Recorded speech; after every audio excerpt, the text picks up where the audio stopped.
Hello po sa lahat! Ngayong araw ay simpleng paglilinis lang po tayo dito sa aking lutuan. So tinanggal ko siya and then yan yung aking nakita sa ilalim. Madaming oil. Nagtaka kasi ako bakit humina yung kabilang side ng aking lutuan. Yung kanyang labas ng apoy hindi na masyadong malakas. Medyo mahina talaga.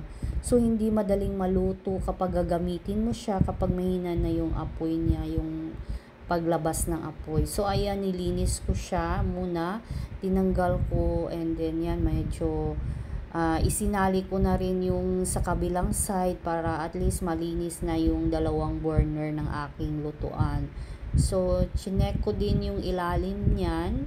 Tapos ayan, nagkuskus pa tayo ng masyado doon sa itim na yan kasi nga madumi din siya. So, pagbalik ko dito, kailangan mo lang siya i-tight yung dalawang screw sa bawat burner.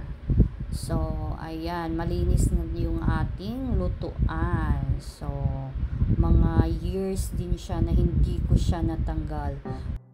First time ko yung tinanggal kasi nga yung kabilang side is mahina na yung labas ng kanyang apoy.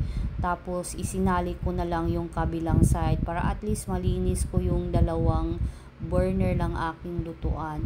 Pero pagbalik ko, yung isa walang problema. Pero yung isa talaga, meron talaga siyang problema.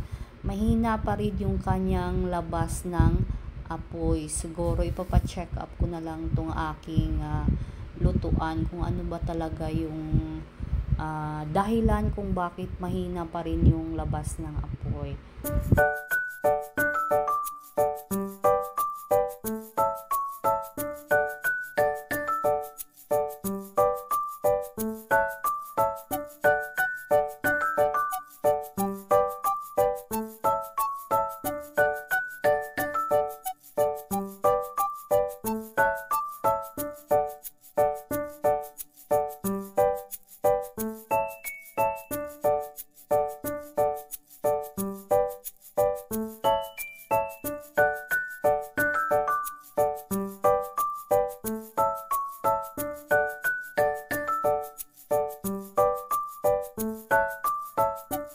Yung isang burner, nabaliktad ko pala.